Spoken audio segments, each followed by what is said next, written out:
Нийслэлийн хэмжээнд 4 байршилд малчтын гар дээрээс мах худалдаалах цэгүүд байгуулагдсан. Гэтэл махны үн буурах бус эсрэгээрээ өмнөх оноос 14.5% өссөн гэдэг судалгааг үндэсний статистикийн орооноос гаргасан байна. Шалтгаан нь үнийн судалгаа авдаг томоохон худалдааны төвүүд дээр махны олдоц багасж дагаад үнэ нь өссөн байна.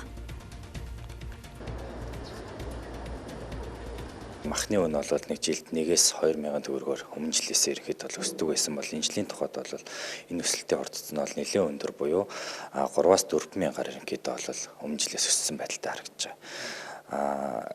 За жишээ нь бол махны одоо үхрийн махан дээр аваад үзэх юм бол өмнө жил бол одоо ястаа мах бол 18 мянга байсан бол энэ жилийн тухайд бол нэг 20 мянга орчимтай байна. За цол мах бол 20 мянга байсан бол энэ жил одоо 24 мянга ч гэдэг юм уу те өмнө жилээс нэлээд өндөр. Энэ жилийн хувьд махны үнийн бууралт огтой ажиглагдаг байна. Улаанбаатар хотын хувьд инфляци 9.9%-тай гарахад өргөн хэрэглээний бараа бүтээгдэхүүний үн олох өсөлтийг үзүүлжээ. Тухайлбал үүнд мах 14.5%-ийг хүнсний ногоо 28.7%, гурилан бүтээгдэхүүн 6.5%-ийн өсөлттэй гарчээ.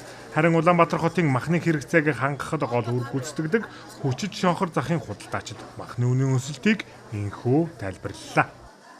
Энэ тийм төдөөний малчтын мах гэдэг айгүйх олон зах гараад тэгээд энэ унжих ёстой мах чинь өөрөө юусэн унахгүй нэг 12 13 болж их махнуудыг чи аваачиж 14 гээд нөгөө захуудаар чинь та ингээд тараагаад тарамдаад ингээд таньш унсангүй штэ.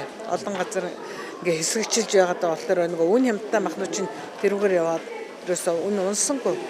Энэ жил ягаад ингэ махны үн буухгүй байгаа гэхээр энэ айгүй олон худалдааны завхууд нэгдэд байгаа байхгүй энэ тэндгүү. Тэгээд тэнд ингээд олон газараар ингээд явгот нэг газараа төвлөрсөн тохиолдолд махны үн ч ундаг штэ. Тэгээд хэмжээгээр ороод ирэхээр тэгээд нөгөө нэг тарамдаад ингээд бага учраас үн буугаагүй хаад би миний хувьд тэгж бодож байгаа ш. Өнөөдрийн байдлаар Улаанбаатар хотын Сонгон хайрхан хан уул Баянзүрх дүрэгт 21 аймгийн малчид маха борлуулах цэгийг байгуулад байгаа. Тус мах худалдаалах цэгт малчид өөрсдийн бэлтгэсэн маха дараах үнээр борлуулж байна. 30 гаруй 40 тонны мах нэг бодын махтай ирсэн. Өөр хангаан санд сунаас. Адууны махан 1500. Хоньныхоо махыг 11500. Хонь 11500. Адуу болохоор 1500 гэж зарж байна да. Ер нь иргэдийн худалдаа авах тэр. Ер нь давгүй юм шүү. Гайгүй. Үхрийн 14, адуу 1500 гэл. Тэгээ хүр адуутай л ирсэн. Бай баг дуусч байна.